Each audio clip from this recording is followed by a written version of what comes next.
Observation ఏంటంటే 80 నుంచి 90% ఈ కోర్స్ గ్రెయిన్స్ ఈ దొడ్డు బియ్యము ప్రజలు కన్స్యూమ్ చేయడం లేదు.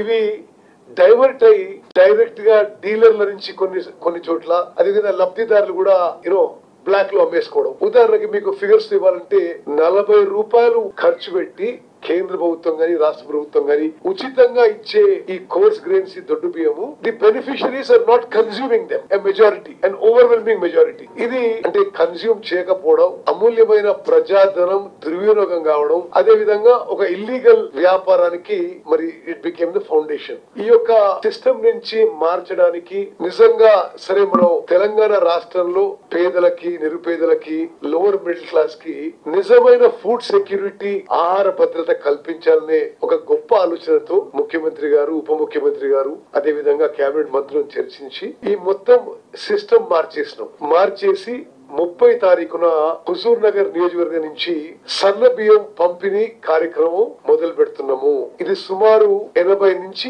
84% జనాభా. తెలంగాణలో ఉన్న 80 to 84% of the population will receive free fine rice. మరి దీనికి అనేక అడుగులుగా మేము ముందుకు వచ్చాం. ముందుగా ముఖ్యమంత్రి గారు సన్న వడ్లు కొనుగోలుకి 500 రూపాయలు ప్రోత్సాహం ఇచ్చి దొడ్డు రకాలకి ఎంఎస్పి సుమారు 2300 రూపాయలు ఇస్తే దానికి 500 రూపాయలు అదనంగా పెట్టి మేము సన్న వడ్లను కొన్నాం. ఇప్పుడు ఆ సన్న వడ్లని మిల్లింగ్ చేయించి కస్టమ్ మిల్లింగ్ చేయించి అది ఈ సన్న బియ్యంని రేషన్ లో ఇవ్వబోతున్నాం.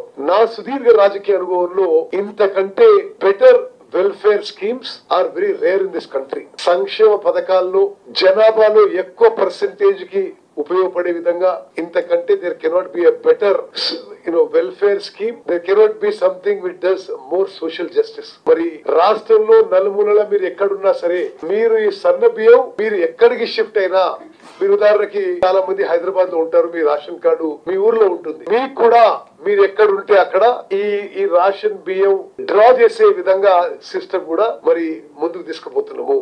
అదే విధంగా చాలా కాలం నుంచి నిరుపేదలు ఎంతో వెయిట్ చేస్తున్నా, ఎంతో కాలం నుంచి ఎదురు చూస్తున్న రేషన్ కార్డు విషయంలో కూడా, అంటే రేషన్ కార్డు 2 రకాలు. ఒకటి ఉన్న రేషన్ కార్డు కి ఫ్యామిలీ మెంబర్స్ ని యాడ్ చేయడం, రెండోది కొత్త రేషన్ కార్డులు.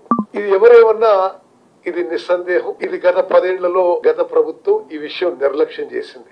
వాళ్ళు ఏదో అంకెలు ఇస్తారు, మేము 2 లక్షలు ఇచ్చాం 3 లక్షలు ఇచ్చాం అంటే అవన్నీ కూడా బై ఎలక్షన్స్ టైం ఇచ్చిన